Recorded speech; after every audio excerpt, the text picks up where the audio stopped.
naningira nti chief twayeresuye ku babiri bari mu rukiko rw'egombora ngaburijo speaker yashabo w'egombora ubuhame bwa banka okoreka enshoza ya sente z'egombora ebahandiko byabura kandi ubwo bagarikiremo bitakwatirine twayeresuye because all these activities they are in your hands bishemeye kubane birugo mu mikono yawe hinde kintu buri kimwe cyose kikuza korwa you see you are among the implementers.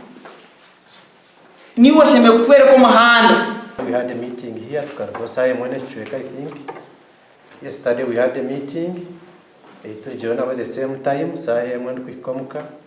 Today, Nachan Kuzomurchiko, our agent, district. I couldn't pass through the bank to get a bank statement.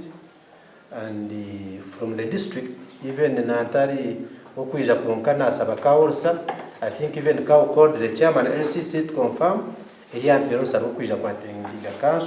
ba kansara batabukiriwe gombora bamushaba kubahiguza bukirikare batakamugwire habisya ahabo kubuzabuza sente ze gombora nyowe naninze kendi ngakona rebo bwenji ngu chief sub county chief tumuhe mugase aronda handi batondijo because mismanagement of office money without any documentation.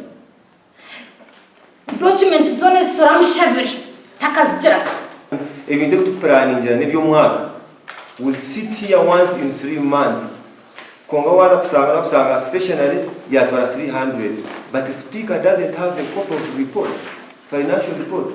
Chairman yorekereza umuha sente nyamungeze uburizamisho mugomboreji. Sente nyingi ari Morocco service tax ari mu DDEG zona zikwatine accountability roho konka omuriyezo sente harimo nke sente for example nke sente za DDEG nzija zine guideline konka ikimwe kiresero buzubu ubu kasha kono bintu ushanga zikaba spent itwe nangwa nke executive ushanga tutacamanya gasha kwa Ben Muhozi.